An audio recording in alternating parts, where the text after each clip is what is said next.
Welcome and thanks for joining me. Ask an AI to write a poem about a coffee cup and you'll have one in 2 seconds. Ask a robot to pick that cup up off a cluttered table and you hit one of computing's hardest problems.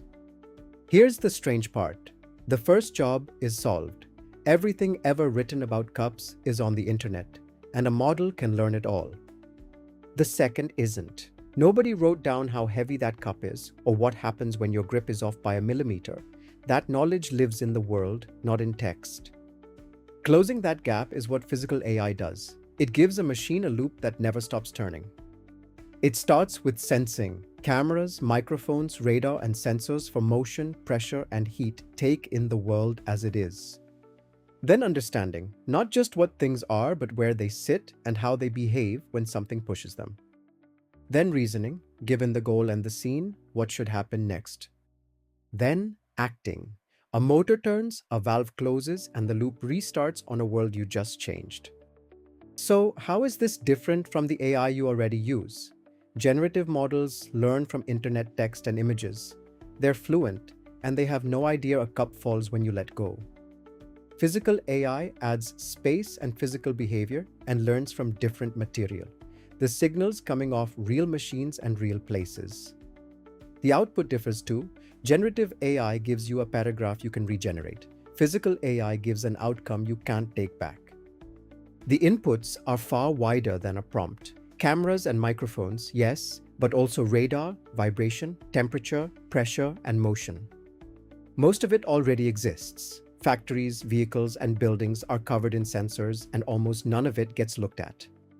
And what comes out is not text. It's a decision that moves something. Steer, grip, shut a valve. Because a stream of numbers is not understanding. Raw sensor data on its own is closer to noise. The hard part is fusion, taking readings in different shapes and units and folding them into one picture of what is happening now. That's the jump from the bearing is at 82 degrees to this machine is about to fail. There's a second shift underneath this. The old way was one narrow model per task, one for vibration, one for vision, one for temperature. Each needed hand-built features and none could see what the others were seeing. A physical AI model trains on huge streams of raw sensor data instead, so it can read a machine it was never trained on. It's also worth saying what this is not. It is not robotics. Robotics builds the body, arms, wheels, actuators. A machine on its own repeats the motion it was given. Physical AI decides what the motion should be and changes it when the world does. Which means it needs no body at all. The same intelligence can sit in a camera over a production line. Start with robots, where physical AI lifts machines from rigid automation to autonomy. Mobile robots cross a warehouse alone, steering around shelves, pallets, and people stepping out in front. Manipulator arms adjust their grip to the pose and type of each object on a conveyor, a steel bracket, then a soft fruit. Surgical robots work where a millimeter matters, threading a needle, placing a stitch. Humanoids need it all at once. Balance to stay upright, fine control to hold a tool, and the reasoning to know what it's for. Second, vehicles. A self-driving car turns live sensor feeds into an understanding of the road and predicts what everyone else does next.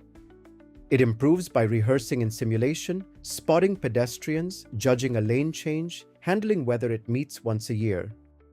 The one in a million moment is the one you can't afford to meet for the first time at speed. Third, the places themselves. Cameras and sensors turn a warehouse into something that notices. Software tracks people, vehicles, and machines together, sharpening routing and flagging hazards in real time, not 6 hours later. The same pattern is spreading. Energy grids, hospital wards, farm fields, city streets, anywhere the world gives off signals. So how do you build one? 3 very different machines. They are not interchangeable and each does a job the others can't. First, training. Serious compute builds a model that can follow language, recognize objects, plan movement. Second, simulation. A physics engine runs a digital twin, a virtual copy of the real place where the model practices. Third, the runtime riding on board. What it meets in the field flows back to the first. Training runs on two kinds of data: real captures from the world and synthetic data made in simulation. Almost nobody starts from zero. You take a pre-trained perception model and specialize it, the way language models get fine-tuned. The mix matters more than the size. Real data keeps you honest, synthetic data fills the gaps. Which raises the obvious question: why simulate at all? Why not record the real thing? Because collecting it is slow, expensive, and sometimes dangerous. Simulation turns weeks and risk into hours and none. And the scenarios you need most, the ice patch, the child chasing a ball, you can never stage. So here is how one gets built in 4 moves. Build the twin, a physically accurate replica of the real place, down to materials and lighting, described in a shared scene format any tool can open. Pour reality in.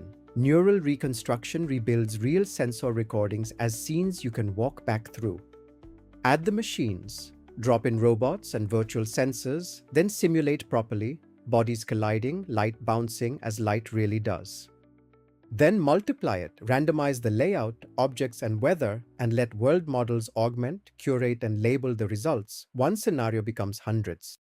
Now the machine practices, and in simulation, it can fail thousands of times for free. It learns by reinforcement, earning a reward for getting something right, or by imitation, copying a human. Over enough attempts, it converges on the skill to pack a box or assemble a car. Then it gets validated where it can't hurt anyone, including at fleet scale, 100 machines at once.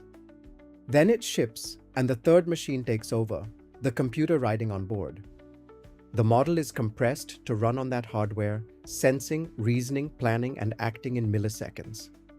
Because a round trip to the cloud is time you do not have when someone steps off a curb. It also keeps working when the network doesn't, and the data never has to leave the device. None of this is finished. 3 things are genuinely hard. Reliability.